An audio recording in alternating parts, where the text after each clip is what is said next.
ეს არის ამერიკის შეერთებული შტატების დამოუკიდებლობის დღე და მინდა იმ ქვეყანას მოვულოცო ეს დღე გულწრფელად. პირველ რიგში იმიტომ, რომ ამერიკამ მე ბევრი რამე მასწავლა. იქ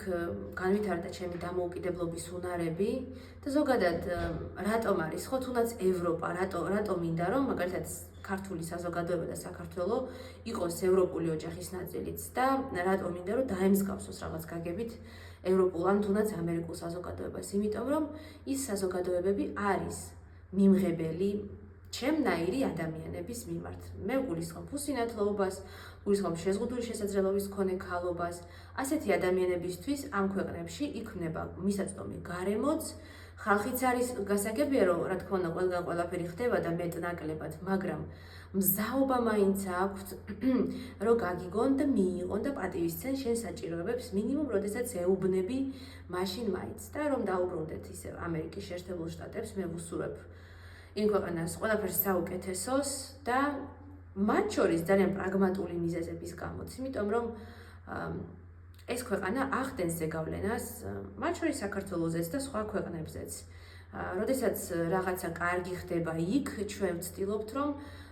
ეს მოვიყვანოთ როგორც საუკეთესო პრაქტიკა, როგორც კარგი პრეცედენტი და მოვითხოვოთ, რომ მსგავსი რაღაც ჩვენთანაც დამკვიდრდეს. მაგრამ როდესაც რაღაც ცუდი ხდება იქ, ჩვენი მთავრობები და საქართველოს ხელისუფლება კონკრეტულად ძალიან ცუდად გვიტრიალებს და გვიბრუნდება მე და გვეუბნება, აი ამერიკაში ნახეთ რა ხდება, აი ევროპაში ნახეთ რა ხდება, ამიტომ ჩემთვის ძალიან მნიშვნელოვანია, რომ ამერიკა სწორი გზით ვითარდებოდეს, მიდიოდეს, რომ ჩვენ მთავრობას არ ქონდეს ისევ ჩვენთვის დასაყრდრებელი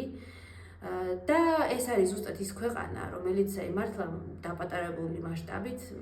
მთელი სამყაროა, მთელი მსოფლიოა. იქ ყველანაირი თუ იდეა არსებობს, თუ ყველანაირი ბრწამსის, თუ წარმოშობის ადამიანი ცხოვრობს იქ და ერთგვარი მოდელია სამყაროსი და იქიდან ამიტომ მნიშვნელოვანია, რომ კარგის გადმოღება შეგვეძლოს